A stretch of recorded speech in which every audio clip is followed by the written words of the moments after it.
सभी भक्तों को मेरा नमस्कार। स्वागत है आप सबका मेरे चैनल दैनिक पूजा में। आशा करता हूँ आप सभी ठीक होंगे और माता काली की कृपा आप पर बनी हुई होगी। जैसा कि आप जानते हैं कुछ ही दिनों में शारदीय नवरात्रि आने वाली है, तो इस शारदीय नवरात्रि की मैं सभी भक्तों को बहुत बहुत शुभकामनाएं देता हूँ और साथ ही ये कामना भी करता हूँ कि माँ दुर्गा आप सभी का सदा मंगल करती रहे। तो आज की वीडियो में हम इसी विषय पर चर्चा करेंगे कि नवरात्रों में माता की चौकी कैसे सजाई जाती है और माता का पूजा पाठ किस प्रकार किया जाता है। यदि आप नवरात्रि का व्रत करते हैं तो माता की चौकी अवश्य सजानी चाहिए और नित्य नियम से माता का पूजा पाठ भी अवश्य करना चाहिए। तो इस वीडियो में हम जानेंगे कि माता की चौकी किस प्रकार लगाई जाती है। यदि आप पहली बार भी नवरात्रि का व्रत करने जा रहे हैं, पहली बार माता की चौकी लगाने जा रहे हैं, तो भी ये वीडियो आपके लिए अत्यंत लाभकारी रहेगा। पूजा के लिए हम चौकी पर लाल वस्त्र बिछा देंगे। उसके बाद कुछ अक्षतों का आसन देकर सर्वप्रथम गणेश जी को विराजमान कर लेंगे। उसके बाद गणेश जी को वस्त्र स्वरूप में जनेऊ और कलावा अर्पित कर देंगे। आप देख सकते हैं वीडियो में मैंने कलावा और जनेऊ दोनों अर्पित कर दिए हैं। दुर्वा घास गणेश जी को बहुत प्रिय है, ये भी हमने अर्पित कर दी है। पूजा में सर्वप्रथम स्थान जो है गणपति जी का ही है, तो इस प्रकार से हमने सबसे पहले गणपति को विराजमान कर लिया। गणपति जी को विराजमान करने के बाद चौकी पर कलश स्थापना की जाती है। नवरात्रि के 9 दिनों में ऐसा माना जाता है कि इस कलश में ही सभी देवी देवताओं का वास होता है। तो इस कलश में सबसे पहले हम गंगा जल डालेंगे। गंगा जल डालते हुए हम गंगा, जमुना, सरस्वती इन तीनों नदियों का स्मरण करेंगे। हमारे शास्त्रों के अनुसार कलश को ब्रह्मांड का प्रतीक माना जाता है और कलश में भरा हुआ जल ब्रह्मांड की समस्त शक्तियों का प्रतीक है। इसलिए ऐसा माना जाता है कि नवरात्रि के 9 दिनों के दौरान इसी कलश में समस्त देवी देवताओं का वास होता है। कलश के जल में सकारात्मकता होती है और कलश स्थापना हमें हर नकारात्मकता से बचाए रखती है। अब हमें इस पर कलावा बांधना है। इस कलश के कंठ पर हम कलावा बांध लेंगे। 3 बार घुमा करके हमें ये कलावा बांधना है। कलश को सजाते ही उसमें वरुण देव का वास हो जाता है, तो आप चाहें तो कलश को अच्छे से सजा भी सकते हैं। आप रोली चंदन से कलश पर स्वास्तिक बना ले। कलश में थोड़ा सा जो हमने गंगा जल भरा था उसके ऊपर से नॉर्मल जल हम थोड़ा सा डाल देंगे और कंठ तक इसे भर लेंगे। और इस जल में मैंने हल्दी डाल दी है और 1 सुपारी भी मैंने इसमें डाल दी है। 1 कमल गट्टा डाल दिया है, 2 लौंग डाल दिए, 1 इलायची भी हम इसमें डाल देंगे और साथ ही में 1 रुपये का सिक्का डाल देंगे जो माँ लक्ष्मी का प्रतीक है। तो ये सब चीज़ें जो हैं ये बहुत शुभ होती हैं। इन सभी सामग्रियों को बहुत शुभ माना जाता है और इससे कलश की पवित्रता में वृद्धि होती है। इसके बाद आम के 5 पल्लव यानी आम के 5 पत्ते लगाकर हमें कलश पर नारियल की स्थापना करनी होती है। ये जो नारियल है इसका मुंह या तो साधक की तरफ रहना चाहिए या ऊपर की तरफ रहना चाहिए। नारियल के मुख को लेकर काफ़ी लोगों को कन्फ्यूजन रहता है। तो नारियल का मुख जो है, ये जो साइड है ये नारियल का मुख नहीं है। जो निकला हुआ साइड है ये नारियल का मुख नहीं है, बल्कि ये जो दूसरा साइड है जो आप देख पा रहे हैं ये नारियल का मुख है। यहाँ से नारियल पेड़ से जुड़ा हुआ होता है और यही नारियल का मुख है। तो पूर्ण पात्र कलश पर रख के आप नारियल को इस तरीके से रख सकते हैं, या तो नारियल को सीधा आप पत्ते लगाकर ऊपर की तरफ इस मुँह को कर सकते हैं। और इसमें ध्यान रखने योग्य बात ये भी है कि जो हम कलश स्थापना करते हैं उस पर जिस नारियल का प्रयोग होता है वो जटा वाला और पानी वाला नारियल होना चाहिए। कभी कभी जटाओं की वजह से आपको नारियल के मुख को लेकर कन्फ्यूजन हो सकता है। तो नोक वाली साइड, जैसा कि मैंने आपको बताया, नोक वाली साइड नारियल का मुख नहीं होता। जिस साइड नारियल का मुख होगा उस साइड आपको 3 डॉट दिखेंगे। उस साइड पर 3 डॉट भी होते हैं, तो उससे भी आप पहचान सकते हैं।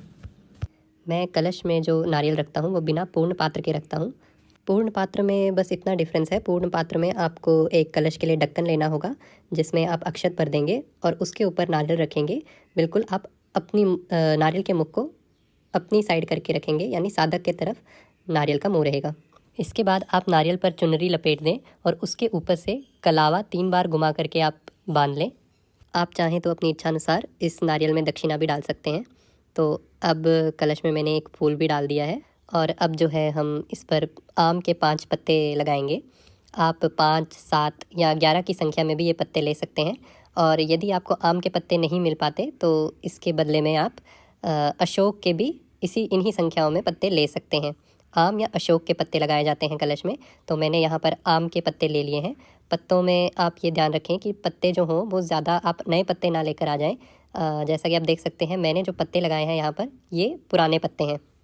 पुराने पत्ते जो हैं वो डार्क ग्रीन कलर के होते हैं, नए पत्ते जो हैं वो लाइट ग्रीन कलर के होते हैं। तो वो आप ना लेके आएँ तो बेटर रहेगा, क्योंकि 9 दिन तक कलश में ही ये पत्ते रहेंगे तो नए पत्ते जो हैं वो ख़राब हो जाते हैं, जबकि पुराने पत्ते बिल्कुल वैसे के वैसे ही बने रहते हैं इन 9 दिनों तक।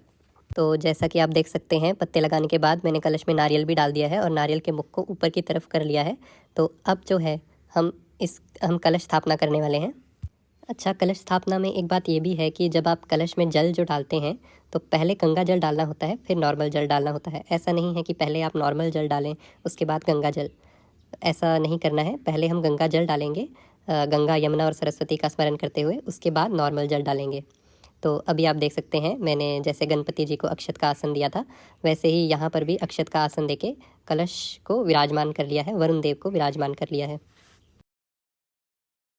कलश जो है वो शेर के मुख की तरफ होना चाहिए, यानी माता के दाईं ओर और आपके बाईं ओर। कलश को स्थापित करने के बाद अक्षतों का आसन देकर माता के स्वरूप को विराजमान करेंगे। मैंने माता की ये छोटी मूर्ति ले ली है और ये कलावा अर्पित कर लिया है। आप चाहें तो माता का बड़ा स्वरूप, बड़ी मूर्त भी ले सकते हैं, और माता के 9 रूपों वाली जो तस्वीर आती है वो भी आप यहाँ पर स्थापित कर सकते हैं। अब हमने माता को लाल चुनरी ओढ़ा दी है। इसके बाद हमें जौ बोने के लिए एक मिट्टी का छोटा पात्र चाहिए होगा। जैसा कि आप देख सकते हैं, हमने मिट्टी का ये छोटा पात्र ले लिया है और किसी साफ़ जगह की रेत और मिट्टी मिला करके, चिकनी मिट्टी और रेत मिला करके आप इसमें डाल देंगे। ये रेत और मिट्टी जो है ये आप बिल्कुल साफ़ जगह की लेंगे। आप चाहें तो किसी नदी किनारे से ये मिट्टी ला सकते हैं। यदि आपके घर के आसपास कोई नदी है तो वहाँ से ये मिट्टी ला सकते हैं। यदि कहीं पर आपके घर के आसपास कहीं भी साफ़ मिट्टी या रेत मिलती हो तो आप ले आएँ। यदि आप रेत और चिकनी मिट्टी को साथ में मिलाएंगे तो जौ जो है वो आपके बहुत अच्छे से उगाएंगे। साथ ही में इस मिट्टी को आप एक दिन पहले ही छान लीजिएगा, जिससे जो भी छोटी छोटी इम्प्योरिटीज़ हैं, जो छोटे छोटे कंकर पत्थर हैं, वो अलग हो जाएंगे। साथ ही में मैंने यहाँ पर ये जौ डाल दी है। देखिए, इस प्रकार से बिखरा कर आप ये जौ डाल दें। ये जौ जो है मैंने एक रात के लिए भिगो दी थी और जितनी जौ पानी के ऊपर आ गई वो मैंने यहाँ पर डाल दी, और पानी के नीचे जो रह गई उसे मैंने हटाकर अलग कर दिया है। तो जब आप भिगोएंगे तो जो पानी के ऊपर आ जाएं, कहते हैं कि वो जो बहुत अच्छी होती है, तो ये वही जौ है।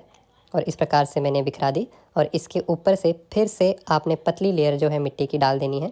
आप देख सकते हैं बिल्कुल हल्की सी जो मिट्टी है इसके ऊपर से मैं डाल रहा हूँ। तो जैसा कि आप देख सकते हैं, मैंने मिट्टी से यहाँ पूरे जौ को कवर कर लिया है। मिट्टी आपने ज़्यादा नहीं डालनी, बिल्कुल हल्की लेयर डाली है ऊपर से मैंने। और यहाँ पर जल में गंगा जल मिलाकर जो है आप इसे पानी के छींटे दे दें। डायरेक्ट पानी आप मिट्टी में ना डालें, आप थोड़ा सा पानी हाथ में लेकर ऊपर से थोड़ी बहुत छींटे दे दें। जैसा कि आप देख सकते हैं, या तो कोई फूल लेकर भी, कोई बड़ा सा फूल लेकर आप उससे भी पानी के छींटे दे सकते हैं। तो आप देख सकते हैं मैंने अच्छी तरह से यहाँ पर जल की छींटें दे दी हैं। तो इस प्रकार से चौकी की स्थापना जो है वो पूरी हो जाएगी। इसके बाद पूजा पाठ कैसे करना है उसका मैं अलग से पार्ट बना दूंगा। वीडियो बहुत ज़्यादा लंबी हो रही थी। और जो ये पात्र है, इसको पहले दिन जब आप पूजा पाठ करेंगे, इस पात्र को जो है आप किसी भी पात्र से ढक सकते हैं। आपको एक ढक्कन सा लगा लेना है।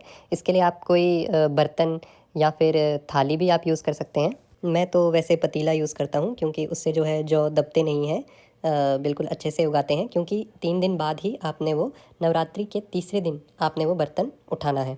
जो भी बर्तन पात्र आप यूज़ करेंगे उसके ऊपर एक स्वास्तिक ज़रूर बना लें। इस प्रकार से यदि आप करेंगे तो आपके जौ बहुत ही अच्छे निकल आएंगे। आगे का पूजा पाठ कैसे करना है ये मैं आपको नेक्स्ट पार्ट में बताऊंगा।